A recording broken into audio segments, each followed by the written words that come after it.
ఓం గం గణపతయే నమః. ఓం శ్రీ మాత్రే నమః. ఓం శ్రీ గురుభ్యో నమః. ఓం శ్రీ మహాసరస్వత్యై నమో నమః.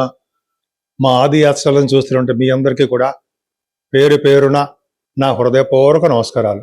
నేను మీ డాక్టర్ వాడ్రేవు ఆదినారాయణరావు. ఇప్పుడు మనం 21 మే నుండి 31 మే వరకు కూడా 12 రాసుల వారికి ఎలా ఉండబోతోందో తెలుసుకుందాం. మేషరాశిలో కుజుడు, రవి బుధులు వృషభ రాశిలోను, గురు శుక్ర బుధుడు 29th వస్తున్నాడు అనుకోండి. గురు శుక్రులు మిథున రాశిలోను, సింహంలో కేతువు, కుంభరాశిలో రాహువు, శనీశ్వరుడు మీనరాశిలోనూ ఉన్నారు. కుంభరాశి వారికి ఫారిన్ యోగం ఎక్కువ ఉంటుందండి. శనీశ్వరుడు వలన ఫారిన్ యోగం ఉండడానికి అవకాశం ఎక్కువ ఉంది. అంతేకాకుండా ద్వితీయ భావంలో శని వలన ఫ్యామిలీ విషయంలో అంటే కుటుంబ పరంగా, భార్యాభర్తల పరంగా కొంచెం మీరు మాట్లాడేటప్పుడు జాగ్రత్తగా ఉండండి. అంతే, పరుషమైన మాటలు మాట్లాడకండి. కబుక్కని మనం కాముగా ఉండడం మంచిది అని అంటాం కదా, మౌనంగా ఉంటారు. మన గురువుగారు కూడా చెప్తుంటారు కదా, ఎంత కోపం వచ్చినా తట్టుకుని మౌనంగా ఉంటే గెలుస్తారు అని చెప్తారు కదా, అది కరెక్ట్. అలా చేస్తే మంచిదండి. ఇంటి కుటుంబ పరంగా చాలా ప్రాబ్లమ్స్ వస్తుంటాయి, ధనపరంగా కూడా కొన్ని ప్రాబ్లమ్స్ వస్తుంటాయి. ధైర్యం మాత్రం ఎక్కడికి తగ్గదు. థర్డ్ భావంలో ఉన్నాడు కదా కుజుడు, మీ తమ్ముడికి బాగుండడము, మీ మేనమామ తర్వాత చెప్పుకుందాం. మీ తమ్ముడికి అద్భుతంగా ఉంటుందండి. అలా కాకుండా మీరు వాహనాలు కొనుక్కుంటారు. మీరు తీర్థయాత్ర చేయడానికి అవకాశం ఎక్కువ. మీ కమ్యూనికేషన్ స్కిల్స్ బాగుంటాయి. వే ఆఫ్ లివింగ్ స్టైల్ అద్భుతంగా ఉంటుంది. మిమ్మల్ని చూసి అందరూ నేర్చుకోవాలి. మీకు ధైర్యం కాకుండా మీరు మీ పుట్టిన మీ తమ్ముళ్ళకి తమ్ముళ్ళు కానీ చెల్లెలు కానీ ధైర్యాన్ని ఇస్తుంటారు. చదువులో ఆటంకాలు లేకుండా బ్రహ్మాండంగా ఉంటారు. తల్లి గారికి బాగుంటుంది. రవిబుధులు కదా, చతుర్థ భావంలో రవిబుధులు ఖచ్చితంగా మంచి విద్యని ఇస్తారు. వాళ్ళిద్దరు మంచి విద్యని ఇస్తారు. పైగా సప్తమాధిపతి 4th భావంలో ఉన్నాడంటే ఫారిన్ కంట్రీస్ కూడా ఉంది. ఏదో కుంభరాశి వాళ్ళు కూడా అవకాశాలు ఉన్నాయండి, ఫారిన్ వెళ్ళడానికి ఉంటారు. ఉన్నతమైన విద్య రీచ్ వెళ్తారు మీరు. తర్వాత మీ రైతులకు బాగుంటుంది. మ్యూజిక్ రంగంలో ఉన్న వారికి, సినిమా రంగం, మ్యూజిక్ రంగంలో ఉన్న వారికి చాలా అద్భుతమైన ఫలితాలు ఉంటాయి. అలాగే పుత్రికా జననం కలగడానికి అవకాశం ఉందండి. స్టాక్ మార్కెట్లో కూడా మీకు ధనప్రాప్తి కలుగుతుంది.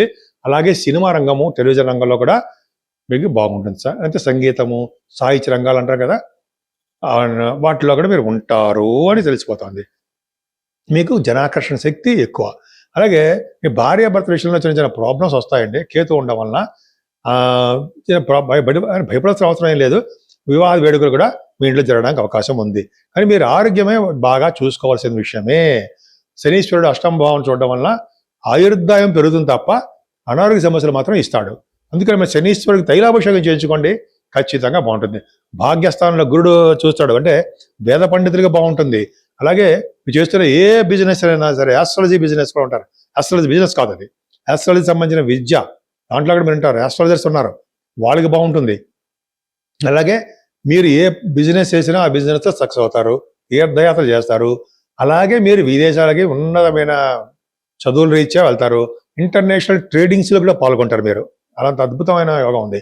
అలాగే మీరు చేస్తున్నటువంటి ఉద్యోగంలో కూడా, జాబ్స్లో కూడా మంచి యోగం కలగడానికి అవకాశం ఉందండి. 10th హౌస్ లార్డ్ కుజుడు బ్రహ్మాండంగా ఉన్నాడు. 3వ ఇంటివాడు, 10వ ఇంటివాడు, 3, 10 స్థానాల్లో ఉంటే విపరీత రాజ్యోగాన్ని ఇచ్చి తీరతారు. 3వ ఇంటివాడు 3 ఇంట్లో ఉన్నాడు, ఆ కుజుడు బ్రహ్మాండంగా ఉపయోగిస్తాడు. అని ఆయన కూడా మీ ఉద్యోగాన్ని కూడా బాగా డెవలప్మెంట్ చేస్తూ ఉంటాడు. అది కూడా మీరు సాఫ్ట్వేర్ రంగ ఉద్యోగస్తులు కానీ, గవర్నమెంట్ సంబంధించిన ఉద్యోగస్తులు కూడా సక్సెస్ అవుతారు. రాజకీయ రంగంలో కూడా మీరు ఉంటారు, పాలిటిక్స్లో కూడా మీరు ఉంటారు. అంతేకాకుండా మీకు లాభస్థానాన్ని కూడా గురుడు చూడడం వలన ఫ్లో ఆఫ్ మనీ ఎక్కువ. అలాగే వాహనాలు, భూములు, వస్తువులు కొనుక్కుంటూ ఉంటారు. మీ బిజినెస్లో బాగా డబ్బు సంపాదించుకుంటారు. భాగ్యస్థానానికి గురుదృష్టి, లాభస్థానానికి గురుదృష్టి ఉండడం వలన మనకు ఉద్యోగం కన్నా వ్యాపారం వినరా బాబు అనుకుంటారు. నిజంగా కరెక్ట్. వ్యాపారాల మూలకంగా డబ్బు ఎక్కువ సంపాదించుకుంటారు. సినిమా రంగం అవ్వచ్చు, వస్త్ర పరిశ్రమ, వస్త్రాలు అవ్వచ్చు, బంగారం అవ్వచ్చు, ఏదైనా సరే మీరు డబ్బులు బాగా సంపాదించుకుంటారు.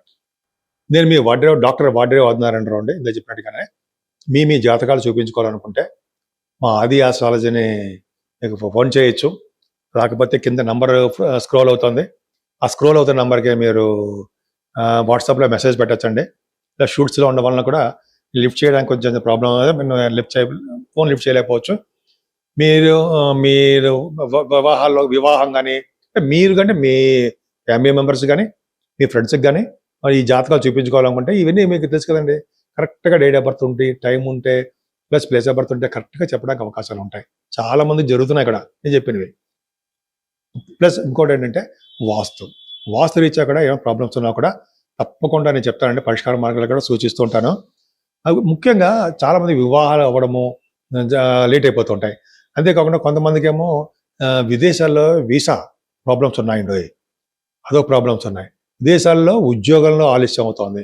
సో ఇవన్నిటి కూడా జాతకాలు ఉంటాయండి, ఎప్పుడు ఉద్యోగం వస్తుంది, ఎప్పుడు వీసా వస్తుంది, నేను చెప్పినవన్నీ జరిగాయి కూడా. ఇంకా అంటే మెసేజ్ పెట్టకుండా పెడతాను సార్, అవన్నీ పక్క పెడతాం అనుకోండి.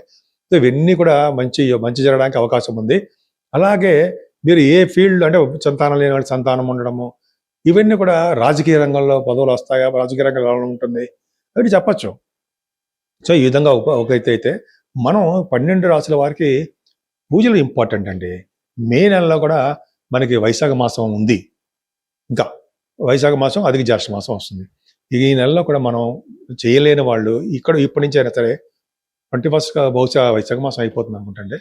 సరే ఏదైనా మనం ఈ నెలలో కూడా వాటర్ దానము, అన్నదానము, వస్త్రదానము, చెప్పులు, గొడుగు దానాలు ఇవి కంపల్సరీ ఇవ్వాలండి. ప్రతి వాళ్ళు ఏ టైంలో ఇచ్చినా మంచిదే. అంతేకాకుండా కుజుడికి శనేశ్వరుడికి పూజలు కంపల్సరీగా చేయించుకోవాలి. చాలామంది కుజ జపం కానీ, కుజుడి వలన మీకు కొంతమందికి కుజుడు ప్రాబ్లమ్స్, అష్టమంలో కుజుడు ఉంటాడు, శనీశ్వరుడు ప్రాబ్లం ఉంటాడు. అందుకని కుజుడికి సంబంధించిన కళ్యాణాలు చేయించుకోవడము, తరచు సుబ్రహ్మణ్య దేవాలయాలు సందర్శించి మీరు అష్టోత్తరాలు చేయించుకుంటూ ఉంటాం. ఇలా మీకు తోచిన విధంగా సుబ్రహ్మణ్యుడిని వదలకుండా పూజ చేసుకోవాల్సిందండి. ఆయనకి పూజలు చేయడం వల్ల ఉద్యోగాల ప్రాప్తి, పొలిటికల్ రంగంలో ప్రాప్తి, రైతు సంతాన ప్రాప్తి, వివాహ ప్రాప్తి, ఇవన్నీ కూడా ఆయనే కదా, కుజుడే కదా ఇచ్చేది. అందువలన ఖచ్చితంగా ఇందువలన కుజుడు పూజించడం వలన అన్ని శుభాలే జరుగుతాయి. శనీశ్వరుడు కూడా ఉండవు. మనం శనీశ్వరుని మనం చాలా దూరాలు వెళ్ళి అక్కడ మనం గుళ్ళలో పూజ చేయించుకోలేము. కానీ మనం ఉన్న ఊళ్ళోనే మహాన్యాసం కాదండి, సారీ, మనకి స్వామికి శనీశ్వరుడు పూజ చేస్తుంటారు. తైలాభిషేకాలు అది చేయించుకోవడం, 7 వారాలు కూడా చేయించుకోవడం, వెంకటేశ్వర స్వామి దర్శనాలు చేయించుకుంటూ శనివారం అఖండ దీపారాధన ఆయన దగ్గర చేస్తూ, అలాగే వెంకటేశ్వర స్వామి వారిని తులసిమాలతో పూజిస్తూ, విష్ణువుని అంటే వెంకటేశ్వర స్వామి వారిని దర్శనం చేసుకుంటూ, శివాభిషేకాలు చేసుకుంటూ, అమ్మవారిని గాయత్రి అమ్మవారిని పూజిస్తూ మనం ఇలా చేస్తూ ఉండడం వల్ల మనకి ఉన్న దోషాలు నెమ్మదిగా ఆ పాపవంతులు నెమ్మదిగా కరిగి మనకి చక్కటి ఫలితాలు వచ్చి తీరుతాయండి. దేవుని నమ్ముకున్న వాడు ఎప్పుడు చెడిపోవడని శాస్త్రం చెప్తుంది. అలాగే వెంకటేశ్వర స్వామి కలియుగంలో వెంకటేశ్వర స్వామి పవర్ ఎక్కువ ఉంటుంది కాబట్టి వెంకటేశ్వర స్వామి వారిని శివయ్యని పూజించుకోవడం వల్ల సర్వసుఖాలు కలిగి మీ ఇంట్లో ఆనందంగా ఉండడానికి అవకాశాలు ఎక్కువ ఉంటాయి.